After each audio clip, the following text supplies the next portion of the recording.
Vraie question pour vous, la Russie c'est en Europe ou c'est en Asie? Ah ouais, non mais je me réveille le matin, j'ai plein de questions.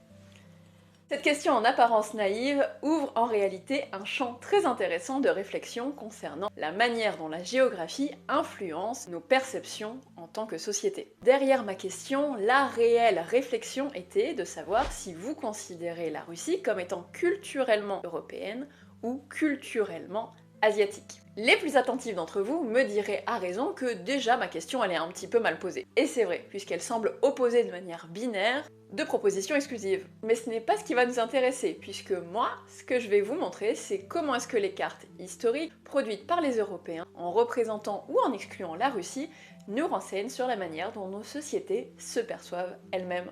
Eh oui, parce que je suis géographe, désolée, donc je ne vais pas vous parler de biais cognitifs, mais c'est très intéressant. La première question qu'il faut se poser, c'est depuis quand est-ce que l'on sépare l'Europe de l'Asie?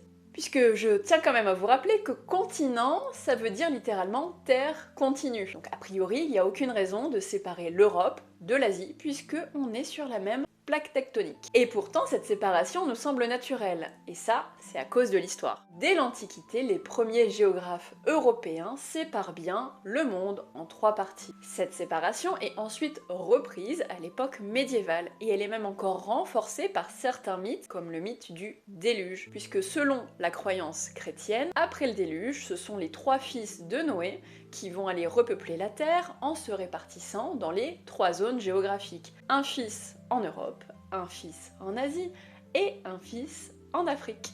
Cette croyance se retrouve dans les cartes qui sont dessinées par les Européens. Si on regarde nos cartes, on se rend compte que durant la période médiévale et au début de l'époque moderne, il n'y a pas de frontière nette entre Europe et Asie. C'est à partir du XVIe siècle que l'on commence à voir les premières limites se dessiner.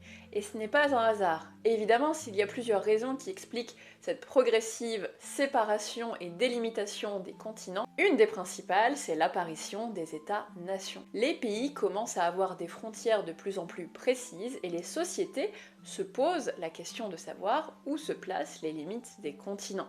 Et dans le cas de la Russie, ça va être une véritable question. Est-ce qu'on se place du côté européen ou du côté asiatique? Et la géographie y répondra en partie. Si on regarde les cartes anciennes, on se rend compte que généralement la Russie est en partie inclue pour sa partie européenne sur les cartes de l'Europe.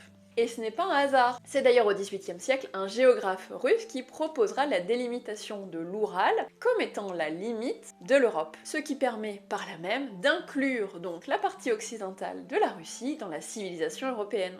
Et ça, c'est un choix politique et culturel.